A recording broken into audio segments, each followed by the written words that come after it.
మెదక్ జిల్లా శివంపేట మండలం పిలుట్ల గ్రామ తాజా మాజీ వార్డు సభ్యులు మేదరి కిషన్, లక్ష్మి దంపతులు ప్రవీణ్ కాంగ్రెస్ పార్టీలో చేరారు. వారితో పాటు గ్రామానికి చెందిన బీజేపీ నాయకులు కాంగ్రెస్ పార్టీలోకి చేరగా వారికి ప్రముఖ సంఘ సేవకులు కాంగ్రెస్ పార్టీ నేత బండారి గంగాధర్ కండువా కప్పి పార్టీలోకి ఆహ్వానించారు. కాంగ్రెస్ పార్టీ చేపట్టిన అభివృద్ధి సంక్షేమ పథకాలను చూసి పలు పార్టీలకు చెందిన కార్యకర్తలు ఆకర్షితులవుతున్నారని బండారి గంగాధర్ ఈ సందర్భంగా తెలిపారు.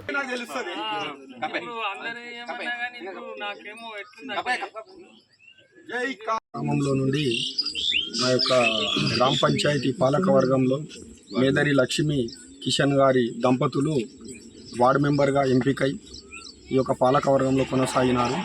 ఈరోజు కాంగ్రెస్ ప్రభుత్వం చేస్తున్నటువంటి అభివృద్ధి పనులకు ఆకర్షితులై మా గ్రామ అభివృద్ధికి తోడ్పాటును అందించడానికి, పార్టీ యొక్క అభివృద్ధికి తోడ్పాటును అందించడానికి ఈరోజు గ్రామ కమిటీ అధ్యక్షులు రాఘవరెడ్డి గారు, సీనియర్ నాయకులు బెస్త కిష్టయ్య గారు మరియు బండారి గంగాధర్ అండ్ యువ నాయకులు కాంగ్రెస్ పార్టీ పెద్దపుల్లి సతీష్, దినేష్ అందరు కలిపి ఈరోజు పార్టీలోకి ఆహ్వానించడం జరిగింది.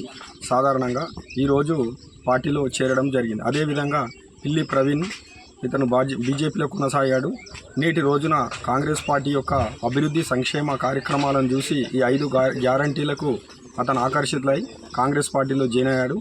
ఏదున్నా గ్రామ అభివృద్ధికి తోడ్పాటును అందించి పార్టీ యొక్క అభివృద్ధికి క్రమశిక్షణకు నియమావళికి కట్టుబడి ఉంటామని చెప్పి పార్టీలో చేర్చుకోవడం జరిగింది. జై కాంగ్రెస్, జై కాంగ్రెస్.